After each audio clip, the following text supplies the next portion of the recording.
দাঁড়ান, শিশুকাল থেকেই তো শুনে আসছেন যে আরবের মক্কায় শিবকে নাকি বাঁধা আছে, কিন্তু কখনো কি সেই বাঁধা শিবকে নিজে চোখে দেখেছেন? দেখেননি তো।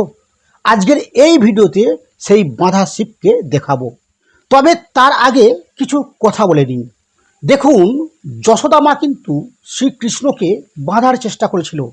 যতবারই বাঁধতে যাচ্ছে একটা নির্দিষ্ট পরিমাপের দড়ি কিন্তু বারবার কম পড়ছে। যতটা দড়ি কম পড়ছে তার থেকে বেশি দড়ি আবার জুড়ে নিচ্ছেন, তবু কিন্তু বাঁধার সময় সেই একই পরিমাণের দড়ি কিন্তু কম পড়ছে। এই ঘটনা থেকে আমরা একটা শিক্ষা পাই, ভগবানকে কখনো বাঁধা যায় না, কারণ ভগবান কারোর ব্যক্তিগত বিষয় নয়। তাই আরবের মানুষের এত কি ক্ষমতা আছে যে শিবকে তারা বাঁধবে? তাহলে শিবকে তারা কিভাবে রেখেছে? তারা সোনায় মুড়ে রেখেছে। কি কথাটা বিশ্বাস হলো না? তাহলে ভিডিওটি দেখুন।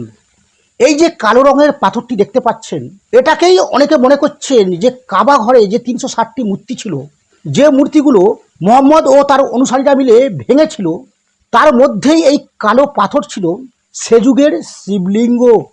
শিব শব্দের অর্থ হলো মঙ্গলময়, আর লিঙ্গ শব্দের সংস্কৃতি অর্থ হলো চিহ্ন বা বাচক। অর্থাৎ শিবলিঙ্গ কথার অর্থ হলো মঙ্গলময় চিহ্ন, যে চিহ্নের মধ্যে পুরো সৃষ্টি রহস্য লুকিয়ে আছে। এই চিহ্ন ইন্ডিকেট করে সৃষ্টি, স্থিতি ও লয় বা বিনাশ। আর সেই শিবলিঙ্গকে কিন্তু অতি যত্ন সহকারে সোনায় মুড়ে রেখেছেন। কিন্তু শিশুকাল থেকে আমাদের শোনানো হচ্ছে যে শিবকে নাকি মক্কায় বেঁধে রেখেছেন। এবার অনেক মুসলমান ভাইরা বলছেন, না না, এটা একটা ইসলামিক পাথর, এটা কোনো শিবলিঙ্গ নয়। আমরা যতদূর জানি ইসলামে তো পাথর পূজা নিষিদ্ধ, তাহলে এখানে এত পাথরকে ভক্তি কিসের? এটা আসলে মক্কেশ্বর শিবলিঙ্গ নয় তো?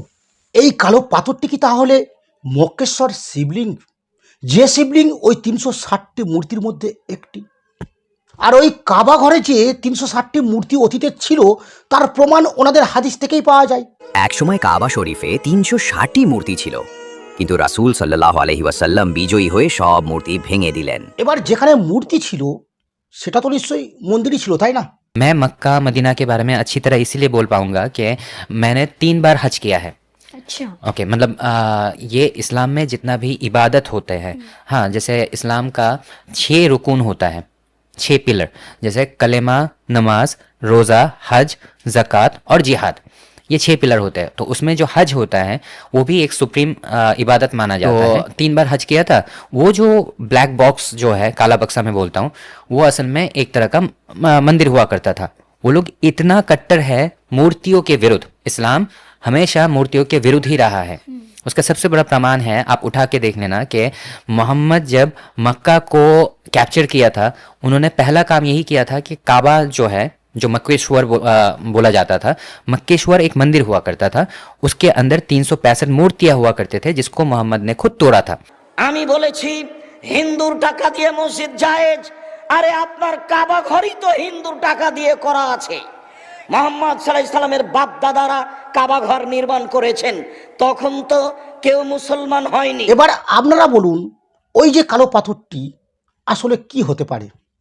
এবার কোনো মুসলমান ভাই যদি আমার এই ভিডিওর কমেন্ট বক্সে এসে বলেন, না না, ওটা কোনো শিবলিঙ্গ নয়, ওটা একটি ইসলামিক পাথর, তাহলে সেই ভাইকে স্বীকার করতে হবে যে ইসলামেও হিন্দুদের মতো পাথরকে পূজা করা বা ভক্তি করা বৈধ আছে।